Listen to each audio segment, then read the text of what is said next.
Avant de commencer cette histoire, dis-moi, toi qui m'écoutes en ce moment, dans quelle ville te trouves-tu et quelle température fait-il là-bas aujourd'hui? Écris-le en commentaire, parce que je veux savoir d'où tu nous rejoins pour cette histoire. Et crois-moi, peu importe où tu es, ce que je vais te raconter va te glacer le sang. Mais avant tout, si tu aimes les histoires vraies et terrifiantes, abonne-toi maintenant. Active la cloche, parce que ce que je vais te raconter aujourd'hui, c'est l'une des disparitions les plus troublantes de France. Un village entier, 43 personnes, évaporées en 1932, sans trace, sans explication. Et ce qu'on a retrouvé là-bas, personne n'ose vraiment en parler.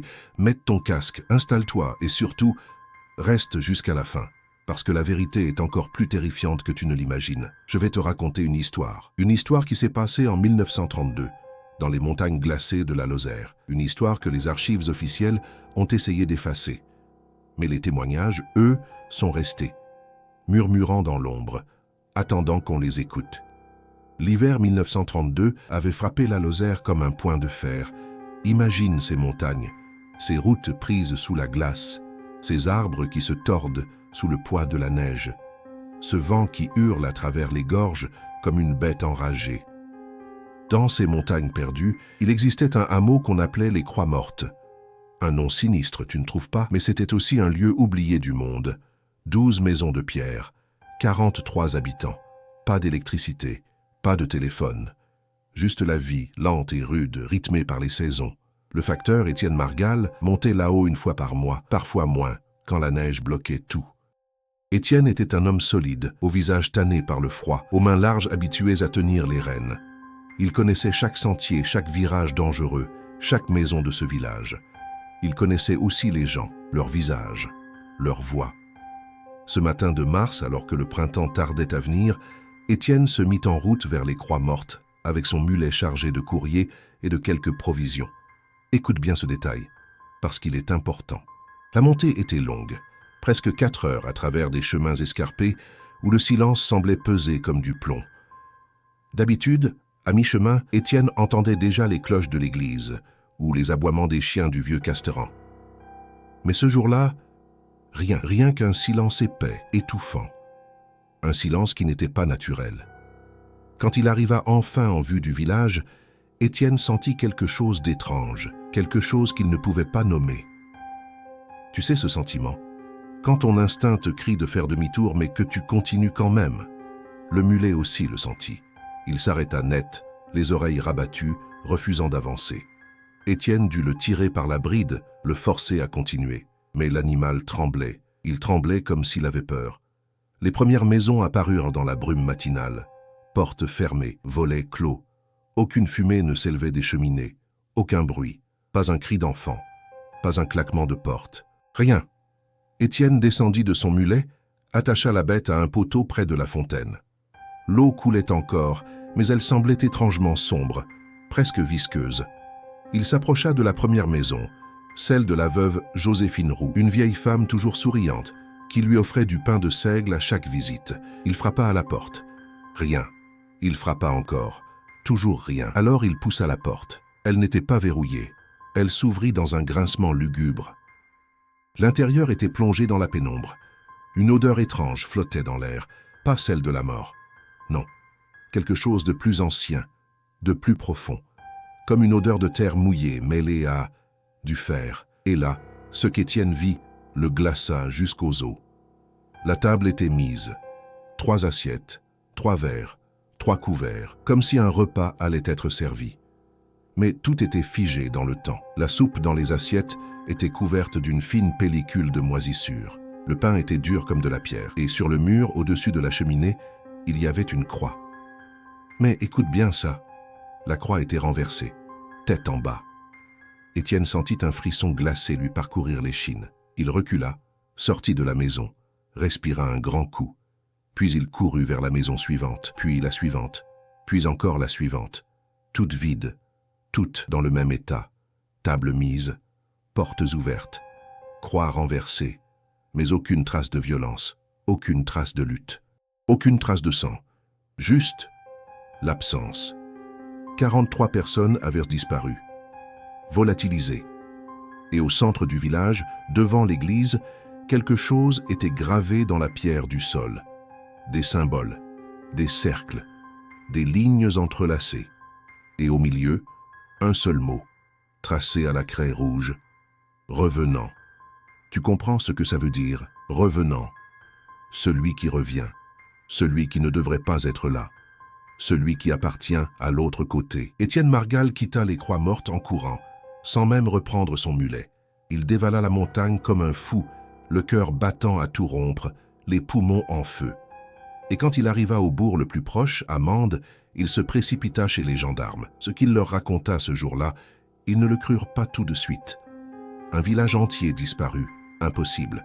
Mais 3 jours plus tard, une équipe de 6 gendarmes monta jusqu'au village, et ce qu'ils trouvèrent allait marquer à jamais l'histoire des disparitions inexpliquées en France. Mais avant de continuer, laisse-moi te demander quelque chose. Si tu es toujours là, si cette histoire te fascine, mets un like maintenant, parce que ce que je vais te révéler ensuite, c'est encore plus troublant. Le capitaine Louis Darmon était un homme rationnel, un homme de devoir. Il avait vu la Grande Guerre, les tranchées, les corps mutilés. Il pensait avoir tout vu. Mais quand il pénétra dans les Croix Mortes ce jour de mars 1932, accompagné de 5 autres gendarmes, il sentit immédiatement que quelque chose clochait. Je veux que tu imagines la scène. 6 hommes armés, entraînés, qui montent vers un village abandonné. Ils s'attendent à trouver des corps, des traces de maladie, peut-être un massacre, mais ce qu'ils trouvent, c'est bien pire que ça. Le silence d'abord, ce silence absolu, presque surnaturel, qui enveloppait le village comme un linceul. Puis l'odeur, cette odeur indéfinissable qui semblait monter de la terre elle-même. Et enfin, l'absence totale de logique. Pas de corps, pas de traces de départ précipité, pas de bagages préparés. Rien, comme si les habitants s'étaient volatilisés en plein milieu de leur vie quotidienne. Les gendarmes fouillèrent chaque maison méthodiquement, et c'est là que l'enquête prit une tournure, je dirais presque surnaturelle. Dans la maison du maire, Jacques Ferrand, ils trouvèrent son registre ouvert à la date du 12 février 1932. Écoute bien ce qu'il avait écrit. La dernière entrée disait simplement « Ils sont venus, ils veulent quelque chose, nous devons décider. » Qui était « ils » Personne ne le savait. Mais le capitaine Darmon sentit ses mains trembler en lisant ces mots. Dans la maison du forgeron, Paul Martel, ils trouvèrent des outils posés exactement comme s'il allait reprendre le travail. Le fer était encore sur l'enclume. Le feu de la forge était éteint depuis longtemps, mais les cendres étaient disposées en un cercle parfait, un cercle tracé avec une précision inquiétante. Aucun coup de vent ne pouvait créer ça, c'était volontaire. Dans la maison de l'institutrice, mademoiselle Claire Aubrac, ils trouvèrent les cahiers des enfants. Le dernier devoir corrigé datait du 11 février. C'était un texte libre. Et là, je veux que tu écoutes attentivement parce que c'est là que ça devient vraiment effrayant. Tous les enfants, sans exception, avaient écrit la même chose, mot pour mot, phrase pour phrase. Ils marchent la nuit, ils nous regardent, ils attendent. Tu comprends, 8 enfants, âgés de 6 à 12 ans, tous avaient écrit exactement les mêmes mots, exactement la même phrase, comme si quelque chose leur avait dicté, comme si une seule voix avait parlé à travers eux. Le capitaine Darmon sentit un frisson glacé lui parcourir la nuque, mais ce n'était rien comparé à ce qu'ils découvrirent dans l'église. L'église de les Croix Mortes était petite, sombre, construite au XVIIe siècle. Les bancs étaient vides, l'autel était intact, mais toutes les statues, je répète, toutes les statues avaient été retournées, face contre le mur, comme si elles ne devaient pas voir ce qui s'était passé, ou comme si on ne voulait pas qu'elles voient ce qui allait se passer. Et au sol devant l'autel, il y avait des traces de pas, des dizaines, des centaines peut-être, toutes dirigées vers le sous-sol de l'église, vers la crypte. Le capitaine Darmon ordonna d'ouvrir la trappe qui menait à la crypte. 2 de ces hommes descendirent avec des lampes à pétrole. Ils restèrent en bas pendant presque 10 minutes. Un silence de mort régnait. Les 4 gendarmes qui attendaient en haut échangeaient des regards nerveux. Quand les 2 hommes remontèrent, leur visage était livide, blanc comme de la craie. L'un d'eux, le plus jeune, vomit immédiatement sur le sol de l'église. Il tremblait de tout son corps. L'autre, le gendarme Auguste Ferrier, un homme de 40 ans qui avait fait la guerre, qui avait vu des choses horribles, murmura simplement d'une voix brisée. « Il faut fermer cet endroit. Tout de suite. Scellèrent cette crypte. et ne jamais, jamais y revenir. Le capitaine Darmon le regarda dans les yeux et comprit que quelque chose de terrible était en bas. Il descendit à son tour, seul, sa lampe à la main. Ce qu'il vit dans cette crypte, il ne le consigna jamais officiellement dans son rapport. Mais des années plus tard, avant de mourir dans son lit à l'âge de 78 ans, il en parla à son fils. Et son fils en parla à quelques personnes de confiance. Et c'est ainsi que l'histoire se transmit dans le secret, comme un conte interdit qu'on chuchote à l'oreille. Je vais te dire ce qu'il y avait dans cette crypte. Des symboles. Partout, sur les murs, sur le sol, sur le plafond même. Des symboles anciens, bien plus vieux que l'Église elle-même. Des symboles qui semblaient remonter à des temps oubliés, à des croyances interdites, des spirales, des cercles concentriques. Des formes géométriques impossibles qui donnaient mal à la tête quand on les regardait trop longtemps. Et au centre de la crypte, il y avait un cercle de pierre, un cercle parfait d'environ 5 mètres de diamètre, et à l'intérieur de ce cercle, des vêtements, 43 piles de vêtements, soigneusement pliés, chaussures alignées, chapeaux posés dessus, comme si les habitants s'étaient déshabillés là, dans le noir, dans le froid de cette crypte souterraine, et qu'ils avaient disparu. Simplement disparu, mais ce n'était pas tout, et c'est là que ton sang va se glacer. Sur chaque pile de vêtements, il y avait un objet personnel, une médaille de baptême, un peigne en ivoire, une alliance, un bout de tissu brodé, des choses intimes, précieuses, et sur chacun de ces objets, gravés finement, presque invisibles à l'œil nu, il y avait le même mot, prix. Tu entends? Prix, comme un reçu, comme une confirmation. Comme si quelque chose ou quelqu'un avait pris ces 43 personnes et avait laissé ce mot comme signature. Le capitaine Darmon remonta de la crypte, le visage blanc comme un linge, les mains tremblantes. Il ne dit rien pendant plusieurs minutes. Il sortit de l'église, s'assit sur les marches et alluma une cigarette avec des doigts qui tremblaient. Puis il ordonna immédiatement de sceller l'église, de clouer les portes, de barrer l'accès. Et 3 jours plus tard, une décision fut prise par les autorités préfectorales, probablement sous son influence. Les croix mortes devaient être effacées des cartes. Officiellement, le village n'existait plus. Officiellement, il n'y avait jamais eu de disparition, juste un hameau abandonné à cause des conditions hivernales difficiles. Les habitants auraient quitté les lieux pour descendre en plaine. Mais le capitaine Darmon savait.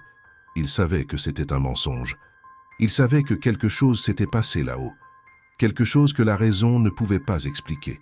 Quelque chose d'ancien, de terrible, de profondément réel. Et il savait aussi une autre chose. Une chose qui le hanta jusqu'à sa mort. Ce n'était pas fini. Quoi que ce soit qui avait pris ces 43 personnes, c'était toujours là, sous la terre, attendant. Partage cette vidéo si tu veux que tes amis aient aussi peur que toi. Parce que maintenant je vais te raconter les témoignages. Ceux qu'on a voulu faire taire, ceux qui révèlent la vérité. Après la fermeture officielle de l'enquête, plusieurs personnes tentèrent de comprendre ce qui s'était réellement passé aux Croix Mortes. Des journalistes, des curieux, des chercheurs en folklore. Mais tous se heurtèrent au même mur, le silence des autorités. Les dossiers furent classés confidentiels. Les rapports disparurent mystérieusement des archives. Et le village fut laissé à l'abandon, comme une plaie qu'on préfère cacher. Mais il y eut des témoignages murmurés, échangés à voix basse dans les cafés de Mende et des villages alentours.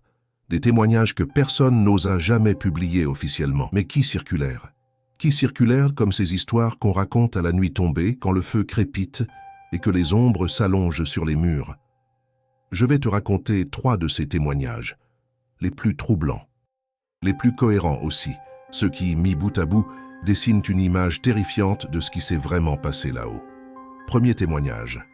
Marcel Couderc, le berger. Marcel était un homme simple, un berger qui passait sa vie dans les montagnes avec ses moutons. Il connaissait chaque sentier, chaque grotte, chaque recoin de ces montagnes. Et surtout, il connaissait les Croix Mortes. Il y passait souvent avec son troupeau. En janvier 1932, soit un mois avant la disparition, Marcel avait vu quelque chose d'étrange. Il me raconta cette histoire en 1958, peu avant sa mort. J'ai retrouvé l'enregistrement de son témoignage dans les archives d'un folkloriste local. Écoute ce qu'il dit. « Une nuit, je campais pas loin du village avec mes bêtes. C'était calme, trop calme. Et puis j'ai été réveillé par un bruit, un chant, mais pas un chant d'église. Non, non, quelque chose de plus vieux, de plus profond. Ça venait de nulle part et de partout à la fois. Une langue que je comprenais pas, des mots qui donnaient froid dans le dos. Je me suis levé, j'ai regardé vers le village, et là, j'ai vu des lumières, des dizaines de lumières, qui se déplaçaient lentement, en procession vers l'église. Mais c'était pas des torches, c'était pas des lanternes. Ces lumières, elles bougeaient pas comme le feu, elles étaient fixes, froides, bleutées, comme les feux follets qu'on voit dans les marais. Et le plus terrible, c'est que les moutons, tous mes moutons se sont mis à paniquer, à bêler, à courir dans tous les sens. J'ai jamais vu ça, j'ai eu peur.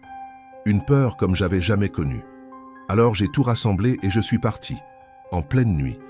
J'ai descendu la montagne sans me retourner. Quand on lui demanda pourquoi il n'avait rien dit, pourquoi il n'avait pas prévenu les autorités, Marcel répondit quelque chose que je n'oublierai jamais.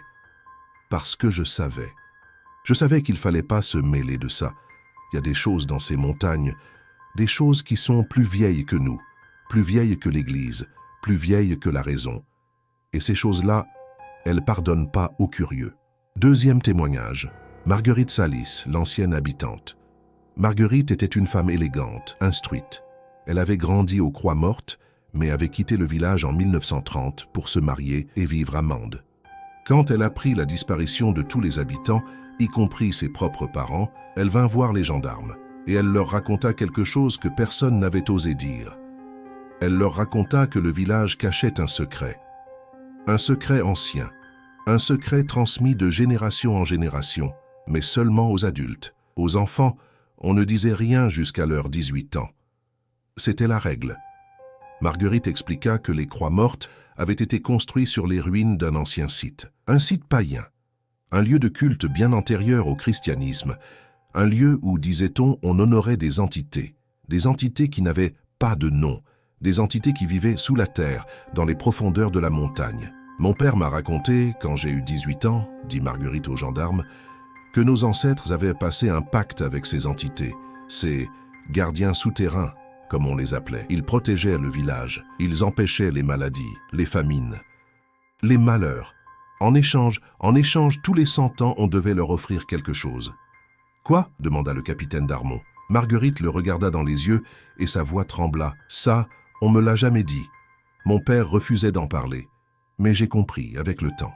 Le dernier tribut avait été payé en 1832, et en 1932, c'était à nouveau le moment. » Elle raconta aussi qu'en janvier 1932, lors de sa dernière visite au village, elle avait senti que quelque chose n'allait pas. Les gens étaient nerveux, tendus, ils chuchotaient entre eux. Ils se réunissaient en secret la nuit dans la maison du maire. Et un soir, elle avait entendu son propre père, le vieux Salis, dire à sa mère avec une voix brisée « Cette fois, on ne pourra pas échapper. Le pacte est rompu et ils vont venir nous chercher. » Quand Marguerite avait demandé de quoi il parlait, son père l'avait regardée avec des yeux terrifiés, des yeux qu'elle ne lui avait jamais vus, et il lui avait dit d'une voix qui tremblait « Pars, pars d'ici, et ne reviens jamais. Ce qui va se passer, tu ne dois pas le voir. Tu ne dois pas être là. » Marguerite était partie le lendemain, et quelques semaines plus tard, tout le village disparaissait, y compris ses parents, y compris tout ce qu'elle connaissait. Troisième témoignage. Le père Antoine Révol, le prêtre. Le père Révol avait été curé aux Croix-Mortes pendant 15 ans, de 1913 à 1928. Quand il apprit la disparition, il fit le voyage jusqu'au village. Il monta là-haut, seul, malgré les interdictions, malgré les barrières, malgré les avertissements. Ce qu'il vit le marqua à jamais. Et avant de mourir en 1951, il écrivit une lettre qui ne fut découverte qu'en 1978 dans les archives de l'évêché. Je vais te lire des extraits de cette lettre, parce qu'elle révèle des choses que l'Église a voulu cacher. Je suis entré dans l'Église. J'ai descendu dans la crypte. Et là, j'ai compris. J'ai compris que ce village n'avait jamais été vraiment chrétien, que sous le vernis de la religion, sous les prières et les messes que j'avais célébrées pendant 15 ans, il y avait autre chose. Quelque chose de bien plus ancien. Les symboles gravés dans la crypte n'étaient pas récents. Ils étaient là depuis toujours, depuis la construction de l'Église. Peut-être même avant. Et ces symboles, je les ai reconnus. Je les avais vus dans de vieux grimoires interdits, dans des archives secrètes que j'avais consultées au Vatican. Des symboles liés à des cultes pré-chrétiens, des cultes qui vénéraient des forces chtoniennes, des forces souterraines, des entités qui vivaient dans les profondeurs de la terre. J'ai compris que l'Église avait été construite là non pas pour christianiser un lieu païen, mais pour le contenir, pour le sceller, comme une prison spirituelle. Mais le sceau avait été rompu, et ce qui était en dessous était remonté. Le père Révol remonta de la crypte bouleversé, et avant de quitter le village, il fit une chose étrange. Il planta une croix de fer devant l'église, une croix immense qu'il avait apportée avec lui sur son dos. Et sur cette croix, il grava une inscription en latin, « Hic jacet malum, ne tangit ». Ici repose le mal, ne touchez pas. Puis il partit, et il ne parla plus jamais de ce qu'il avait vu, sauf dans cette lettre qui se terminait par ces mots terrifiants, que Dieu ait pitié de leurs âmes, parce qu'ils ne sont pas morts, ils sont ailleurs, dans un endroit où la lumière ne pénètre jamais. Et je prie chaque jour pour qu'ils y restent. Tu comprends maintenant? Ces 3 témoignages, mis bout à bout, révèlent la vérité. Les habitants des Croix Mortes savaient, ils savaient ce qui allait arriver. Et ils ont fait un choix terrible.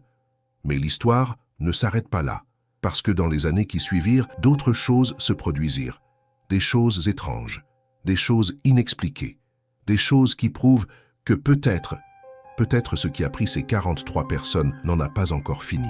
Comment pris, si tu es toujours là, si tu as le courage de continuer, parce que ce que je vais te révéler maintenant, c'est le journal de l'institutrice, celui qu'on a retrouvé des années plus tard, et qui explique tout.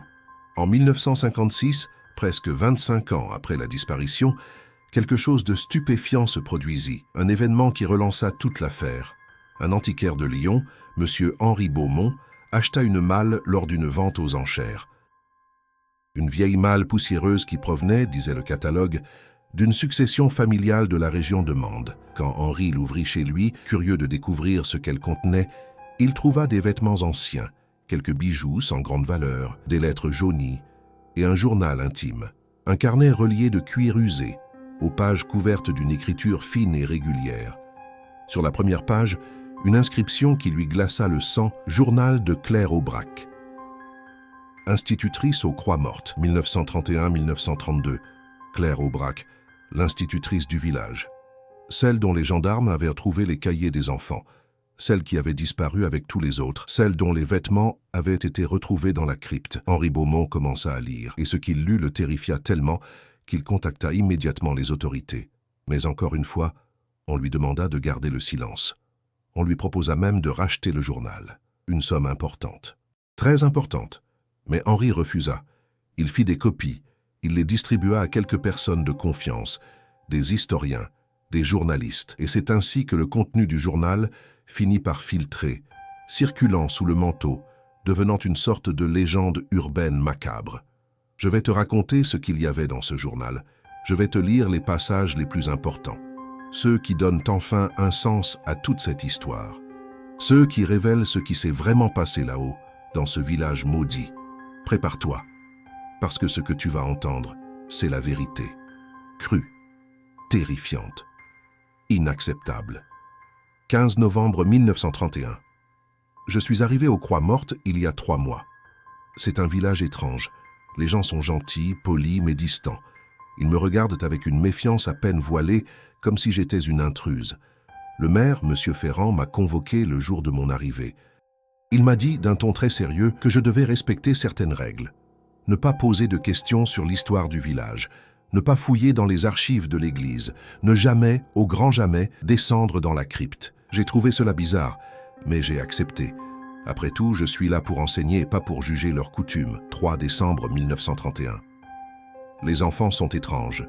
Ils sont obéissants, studieux, presque trop sages, mais il y a quelque chose dans leurs yeux. Quelque chose de vieux, comme s'ils s'avèrent des choses qu'ils ne devraient pas savoir à leur âge. Hier, la petite Mathilde, 8 ans, m'a demandé si je croyais aux revenants. Je lui ai dit que non, que c'étaient des histoires pour faire peur aux enfants. Elle m'a regardé avec un petit sourire triste et elle a dit « Vous verrez, mademoiselle. Bientôt, vous verrez. » J'ai essayé de lui demander ce qu'elle voulait dire, mais elle s'est tue et a repris son travail comme si de rien n'était. Le soir même, j'ai interrogé le maire à ce sujet Il est devenu livide et m'a simplement dit « Ne posez pas de questions, mademoiselle Aubrac, pour votre propre bien. » 20 décembre 1931. J'ai entendu des bruits cette nuit, des bruits qui venaient de l'église, comme des chants, mais pas des cantiques. Non, quelque chose de plus guttural, de plus ancien. Une mélodie qui semblait remonter des entrailles de la terre. J'ai regardé par la fenêtre et j'ai vu des lumières. Des gens marchaient vers l'église, en procession. J'ai reconnu le maire, le forgeron, plusieurs familles, même des enfants. Ils portaient tous des vêtements sombres, presque des robes, comme des moines. J'ai voulu sortir, voir ce qui se passait, mais quelque chose m'en a empêché. Une peur irrationnelle qui m'a cloué sur place. Je suis resté dans ma maison, les volets fermés, le cœur battant si fort que j'avais mal à la poitrine. Les chants ont duré jusqu'à l'aube. Puis plus rien. Le lendemain, tout le monde agissait normalement, comme si rien ne s'était passé. 7 janvier 1932. Ils m'ont invité à une réunion. Tous les adultes du village étaient là, dans la grande salle de la maison du maire. Ils ont fermé les portes, tiré les rideaux. Et là, dans cette pénombre oppressante, ils m'ont raconté l'histoire du village, la vraie histoire, celle qu'on ne dit jamais aux étrangers. Les Croix-Mortes a été fondée il y a 300 ans, en 1632, sur les ruines d'un ancien sanctuaire. Un sanctuaire qui existait bien avant le christianisme, bien avant les Romains même. Un lieu sacré dédié à des entités qu'on appelait autrefois les gardiens souterrains. Ces entités vivaient, disait-on, dans les profondeurs de la montagne, dans un réseau de cavernes qui s'étendait sous toute la région. Les premiers habitants du village, des réfugiés fuyant les guerres de religion, avaient découvert ce lieu, et ils avaient passé un pacte avec ces entités. Un pacte de protection. Les gardiens protégèrent le village des maladies, des famines, des guerres, de tous les malheurs qui frappèrent le reste du pays. En échange, tous les 100 ans, le village devait leur offrir un tribut. Quel tribut? J'ai demandé, la gorge serrée. Le maire m'a regardé longuement avant de répondre « Nous-mêmes ». Tous, sans exception. J'ai cru qu'ils plaisantaient. J'ai ri nerveusement. Mais personne n'a ri avec moi. Tous ces visages me regardaient avec une gravité terrible. Le dernier tribut avait été payé en 1832, 100 ans exactement. Et maintenant, en 1932, c'était à nouveau le moment. 15 janvier 1932. Je ne peux pas y croire. Je refuse d'y croire. Ils sont tous devenus fous. Ils parlent sérieusement de ce pacte, de ce tribut, de cette offrande. Le maire a dit que nous devions nous préparer. Que les signes étaient là, que les gardiens commençaient à se réveiller. J'ai demandé quels signes. Il m'a emmené à la fontaine. L'eau était devenue noire, épaisse, et elle sentait la terre pourrie. Puis il m'a montré le bétail, les vaches, les chèvres, les poules, tous morts, tous retrouvés le même matin, disposés en cercle autour du village. Pas de blessures, pas de traces de prédateurs, juste morts. J'ai voulu partir, j'ai préparé mes affaires. Mais quand j'ai ouvert ma porte, le maire était là comme s'il m'attendait. Il m'a regardé avec des yeux tristes et il m'a dit quelque chose que je n'oublierai jamais. « Vous ne pouvez pas partir, mademoiselle, le cercle est fermé. Nous sommes tous comptés. Si l'un de nous manque, ils viendront nous chercher. Et ce sera bien pire. Bien pire. 1er février 1932. Les choses empirent. Les enfants ne jouent plus. Ils restent immobiles pendant des heures, à regarder la montagne. Quand je leur parle, ils me regardent mais ne me voient pas, comme si leur esprit était ailleurs. La nuit, on entend des grattements sous les maisons, comme si quelque chose creusait, comme si quelque chose montait lentement vers la surface. Et les cauchemars. Tout le monde fait les mêmes cauchemars. Nous nous voyons descendre dans la terre, descendre vers une lumière qui n'est pas une lumière, vers des formes qui ne sont pas des formes, vers quelque chose qui attend depuis si longtemps. 10 février 1932. Ils sont venus cette nuit. Je les ai vus. Par ma fenêtre, je les ai vus. Ce ne sont pas des hommes. Ce ne sont pas des bêtes. Ce sont, je ne sais pas comment les décrire, des formes, des silhouettes qui semblent faites d'ombre et de pierre en même temps. Elles marchent, mais leurs pieds ne touchent pas vraiment le sol. Elles n'ont pas de visage. Juste une surface lisse où devrait être un visage. Mais on sent qu'elles regardent. On sent leur regard traverser les murs, traverser la chair, aller directement dans l'âme. Elles sont entrées dans le village et elles se sont arrêtées devant chaque maison, une par une, comme si elles comptaient, comme si elles vérifiaient que nous étions tous là. Personne n'a osé sortir. Nous regardions tous par nos fenêtres, paralysés de terreur, et puis elles sont reparties. vers la montagne, vers les profondeurs. Le maire a convoqué une réunion d'urgence à l'aube. Il était livide, il tremblait. Il nous a dit que nous avions 3 jours. 3 jours pour décider. Soit nous acceptions le pacte, soit nous résistions. Mais résister signifierait la fin. Il viendrait nous prendre de force, et nous ne serions pas simplement emmenés.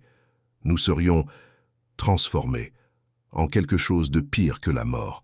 12 février 1932. Et là, écoute bien, écoute ce dernier passage, parce que c'est ici que tout se termine. Ou plutôt que tout commence vraiment. C'est fini, nous avons décidé, nous avons voté. 43 personnes, 43 voix, unanimité, nous avons accepté. Ce soir, à minuit, nous descendrons dans la crypte, nous nous déshabillerons. Nous laisserons nos vêtements, nos objets personnels, tout ce qui nous rattache à ce monde, et nous irons à leur rencontre. Le maire nous a expliqué ce qui va se passer. Du moins, ce qu'on lui a transmis de génération en génération. Nous ne mourrons pas, pas vraiment. Nous serons pris, emmenés dans leur royaume, un royaume qui existe sous la terre, dans des dimensions que notre esprit ne peut pas comprendre. Nous deviendrons une partie d'eux, nous rejoindrons tous ceux qui sont partis avant nous, en 1832, en 1732, en 1632, des centaines d'âmes liées pour l'éternité à ces gardiens. Est-ce que j'ai peur? Oui, terriblement. Mon corps tremble en écrivant ces lignes, mais j'ai aussi de la curiosité, de l'acceptation peut-être, parce que je sens quelque chose, je sens qu'ils sont déjà en moi, dans ma tête, dans mes pensées. Ils préparent le chemin. Les enfants sont calmes maintenant. Ils sourient, ils savent, dans quelques heures, je n'existerai plus. Du moins, pas comme Claire Aubrac, pas comme un être humain. Je deviendrai autre chose, quelque chose d'ancien, d'éternel. Si quelqu'un trouve ce journal un jour, sachez ceci. Nous n'avons pas été enlevés, nous n'avons pas été tués. Nous sommes partis volontairement, parce que c'était nécessaire, parce que le pacte devait être honoré. Et si vous vous demandez ce qu'il y a là-dessous, dans les profondeurs de cette montagne, n'essayez pas de savoir, n'essayez jamais de savoir. Certaines portes ne doivent jamais être ouvertes.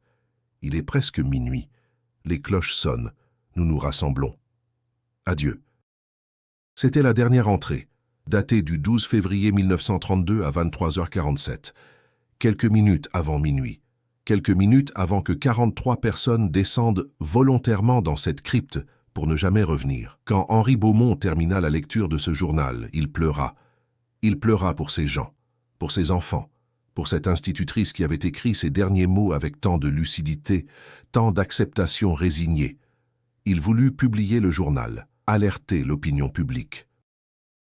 Mais les autorités intervinrent. On lui expliqua que publier ce document déclencherait une panique inutile, que cela nuirait au tourisme de la région, que de toute façon, personne ne le croirait. Alors Henri fit des copies, il les cacha. Et il mourut en 1973, emportant avec lui le secret de l'emplacement de l'original. Mais les copies circulèrent, dans des cercles fermés, parmi les chercheurs de mystère, les amateurs de l'étrange. Si tu es arrivé jusqu'ici, écris « Nous sommes toujours là » en commentaire, parce qu'il reste une dernière chose que je dois te raconter. Ce qui s'est passé après, les événements récents, les preuves que peut-être l'histoire n'est pas terminée. Les décennies passèrent, l'affaire des Croix-Mortes devint une légende locale, une histoire qu'on racontait aux touristes venus faire de la randonnée en Lozère. Le village fantôme, disaient les guides. Une disparition mystérieuse, écrivaient les blogs de voyage.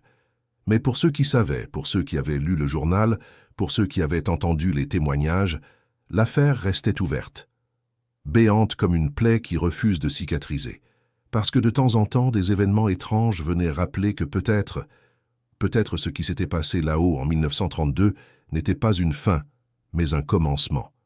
Laisse-moi te raconter ce qui s'est passé depuis. 1973, le géologue.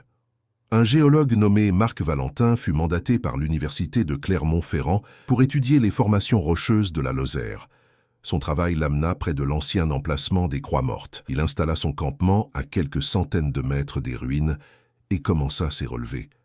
Pendant 3 jours, tout se passa normalement. Mais la 4e nuit, Marc fut réveillé par un bruit sourd, régulier, qui semblait venir de sous la terre, comme des coups. comme si quelqu'un frappait contre une paroi souterraine. De l'intérieur, il sortit de sa tente, alluma sa lampe et écouta. Le bruit continuait. Toc, toc, toc, régulier comme un métronome, venant de partout à la fois. Marc posa sa main sur le sol. Il sentit les vibrations. Quelque chose là-dessous frappait. Et puis le bruit s'arrêta. D'un coup, un silence absolu tomba sur la montagne. Un silence tellement dense que Marc réalisa qu'il n'entendait même plus le vent, même plus les insectes. Rien. Puis une voix qui semblait venir de la terre elle-même. Une voix multiple, comme si 43 personnes parlaient en même temps, avec la même bouche, formant les mêmes mots. Nous sommes toujours là. Nous attendons. 100 ans encore. Puis ce sera à nouveau le moment. Marc Valentin quitta son campement en courant. Il abandonna tout son matériel, sa tente, ses instruments. Il dévala la montagne dans la nuit, tomba plusieurs fois, se blessa. Quand il arriva au village le plus proche, il était en état de choc. On dut l'hospitaliser. Il refusa de retourner là-haut. Il refusa même de parler de ce qui s'était passé. Mais avant de partir pour toujours de la région, il dit une seule chose à un collègue. Il y a quelque chose là-dessous, quelque chose de vivant, quelque chose qui compte les années. Et en 2032, ça va recommencer. 1987, les spéléologues. Un groupe de spéléologues passionnés décida d'explorer les grottes sous la montagne des Croix Mortes. Ils avaient entendu parler des légendes, bien sûr, mais pour eux, c'était justement ça qui rendait l'expédition excitante. 4 hommes expérimentés, avec du matériel moderne, des communications radio, tout l'équipement nécessaire. Ils descendirent, et descendirent, et descendirent encore, plus de 200 mètres sous la surface. Les galeries étaient étroites, humides, mais praticables. Et puis, soudain, ils débouchèrent dans une caverne immense, cathédrale souterraine, aux dimensions incroyables. Et sur les parois de cette caverne, il y avait des gravures, des milliers de gravures. Certaines semblaient préhistoriques, d'autres plus récentes, mais toutes représentaient la même chose, des silhouettes humaines marchant en procession vers quelque chose. Quelque chose qu'on ne pouvait pas vraiment voir sur les gravures, juste une forme qui faisait mal aux yeux quand on la regardait trop longtemps, et au centre de la caverne, gravée dans la roche avec une précision incroyable, il y avait des silhouettes, 43 silhouettes humaines, grandeur nature, gravées dans la pierre comme des bas-reliefs. Le chef de l'expédition, Jean-Pierre Morel, s'approcha de ces gravures avec sa lampe. Et là, il vit quelque chose qui le glaça. Sur chaque silhouette, il y avait un nom gravé en lettres minuscules. Et il reconnut ces noms. Il les avait lus dans les articles sur la disparition. Jacques Ferrand, le maire, Paul Martel, le forgeron, Claire Aubrac, l'institutrice, Joséphine Roux, la veuve. Tous les 43 disparus étaient là, gravés dans la pierre, pour l'éternité. Mais ce n'était pas le plus troublant. Le plus troublant, c'est que sous chaque nom, il y avait une date. La même date pour tous, 12 février 1932, l'infini. Le symbole de l'infini, comme s'ils étaient encore là, quelque part, pour toujours. L'équipe remonta immédiatement. Ils scellèrent l'entrée de la grotte, et ils ne parlèrent jamais publiquement de ce qu'ils avaient trouvé. Mais l'information filtrera. Elle filtra toujours. 2004, le randonneur. Un jeune homme de 23 ans, Thomas Girard, décida de faire une randonnée solitaire dans les montagnes de Lozère. Malgré les avertissements, malgré les panneaux interdisant l'accès, il monta jusqu'aux ruines des Croix Mortes. Il voulait voir, il voulait comprendre. Il était fasciné par l'histoire. Il planta sa tente près de l'ancienne église, là où la croix du père Révol rouillait toujours, tordue par les années. Il prit des photos, il explora les ruines. Et quand la nuit tomba, il s'installa dans sa tente pour dormir. À minuit exactement, il fut réveillé par un bruit, des pas, des dizaines de pas. Qui marchait autour de sa tente? Thomas sortit sa lampe, ouvrit la fermeture éclair de sa tente et vit. Il vit des silhouettes, 43 silhouettes, des hommes, des femmes, des enfants, vêtus de vêtements anciens, de style année 1930. Ils marchaient en procession vers l'église. Ils ne le regardaient pas. Ils ne semblaient même pas le voir. Ils marchaient, simplement, comme des somnambules. Thomas hurla. Il referma sa tente. Il se recroquevilla dans son sac de couchage, tremblant de terreur. Les pas continuèrent pendant des heures, autour de sa tente, encore et encore, un cercle infini. Au matin, tout était calme. Thomas sortit. Aucune trace de pas dans la terre, aucune preuve. Mais sur sa tente, quelqu'un avait écrit quelque chose avec de la boue. Un seul mot. 2032. Thomas quitta les lieux immédiatement. Il raconta son histoire sur un forum internet. Beaucoup se moquèrent de lui, mais d'autres qui connaissaient l'histoire comprirent. 2019. Le documentariste, un réalisateur de documentaires, passionné de mystères français, décida de faire un film sur les croix mortes. Il obtint les autorisations nécessaires, rassembla une équipe et monta là-haut avec des caméras, du matériel d'enregistrement audio, tout l'équipement moderne. Ils filmèrent pendant 3 jours. Les ruines, l'église effondrée, la crypte qu'ils durent forcer pour y entrer. Et dans cette crypte, ils installèrent des caméras de nuit, des caméras qui enregistraient dans le noir complet, avec vision infrarouge. Ils redescendirent au village pour dormir, laissant les caméras tourner toute la nuit. Le lendemain matin, quand ils remontèrent récupérer le matériel, ils trouvèrent quelque chose d'étrange. Toutes les caméras avaient été déplacées, retournées face au mur, exactement comme les statues de l'église en 1932. Et sur les enregistrements, on voyait le moment où ça s'était produit. À minuit précis, toutes les caméras avaient bougé en même temps. Pas de main visible, pas de silhouette, juste les caméras qui pivotaient lentement, toutes seules, jusqu'à être face au mur. Et pendant ce mouvement, on entendait quelque chose dans l'audio, une voix, ou plutôt 43 voix parlant à l'unisson. Ne regardez pas, ne filmez pas, nous ne sommes pas pour vos yeux. Le documentaire ne fut jamais terminé. Le réalisateur refusa d'en parler. Les rushs furent détruits, officiellement perdus dans un incendie, mais quelqu'un avait fait une copie. Cette copie circula sur Internet, je l'ai vue. Et je peux te dire une chose, c'est réel. Le mouvement des caméras est réel. La voix est réelle. Et maintenant, 2025, nous sommes en 2025, dans 7 ans, ce sera 2032, exactement 100 ans après la disparition, exactement le moment du prochain tribut, selon le pacte. Et devine quoi? Des choses étranges recommencent à se produire dans la région. Des randonneurs rapportent avoir vu des lumières la nuit dans les montagnes. Des lumières bleues, froides, qui se déplacent en procession. Des habitants de Mende rapportent des cauchemars, les mêmes cauchemars.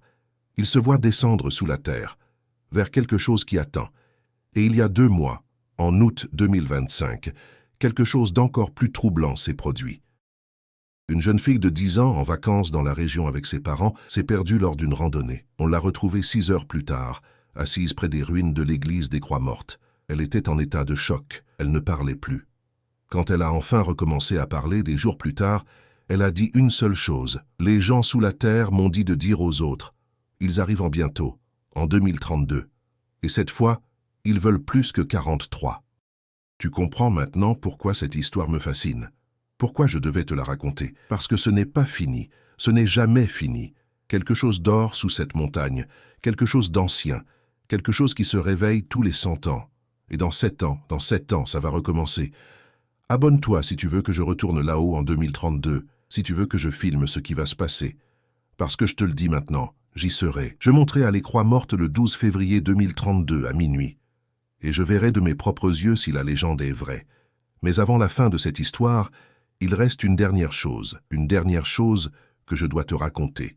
Le témoignage le plus récent, celui qui m'a poussé à faire cette vidéo, celui qui prouve que tout ça est terriblement réel. Il y a 3 semaines, j'ai reçu un message privé sur ma chaîne, d'une femme qui se présenta comme Élise Ferrand. 87 ans, arrière-petite-fille de Jacques Ferrand, le maire des Croix Mortes disparu en 1932. Elle me disait qu'elle avait vu ma vidéo précédente sur les mystères de France. Elle me disait qu'elle avait quelque chose à me révéler, quelque chose qu'elle gardait secret depuis plus de 60 ans, quelque chose qu'elle devait dire avant de mourir. Je lui ai répondu. Nous avons échangé. Et finalement, elle a accepté de me rencontrer. Dans sa maison de retraite à Mende, j'y suis allé, avec mon micro, avec ma caméra, et elle m'a raconté. Elle m'a raconté ce que personne ne savait, ce que même les archives ne contiennent pas, le dernier secret des Croix Mortes. Mon arrière-grand-père, me dit-elle d'une voix tremblante, n'est pas mort en 1932. Pas vraiment. Elle me tendit une photo, une vieille photo en noir et blanc, datée de 1955. On y voyait un vieil homme, le visage émacié, les yeux creux. Il était assis dans une chambre sombre. « C'est lui, dit-elle. Jacques Ferrand. » Photographié en 1955, 23 ans après sa supposée disparition. Je la regardais, incrédule. Comment était-ce possible? Il est revenu, poursuivit-elle, en 1950, 18 ans après être descendu dans cette crypte. Il est apparu un soir à la porte de la maison familiale à Mende. Ma grand-mère a failli mourir de peur. Il était là, vieilli, amaigri, mais vivant. Il ne parlait presque plus.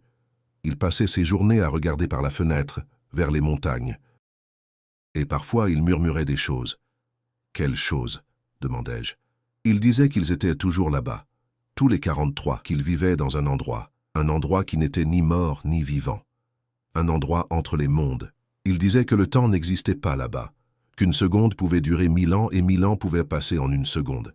Il disait qu'ils servaient les gardiens, qu'ils étaient devenus une partie d'eux. Mais pourquoi est-il revenu? Pourquoi lui seul?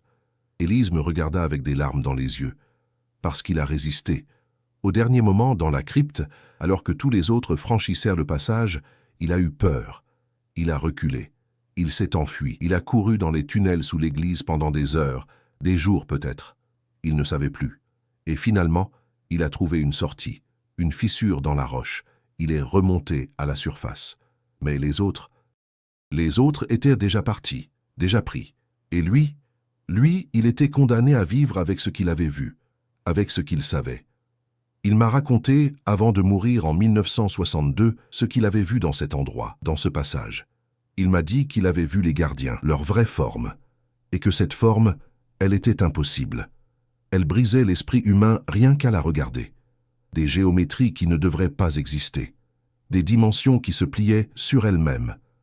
Et au centre de tout ça, t'as une conscience, une intelligence si ancienne, si vaste, qu'elle considérait l'humanité comme nous considérons les insectes. Il m'a dit aussi une dernière chose, la chose la plus terrifiante.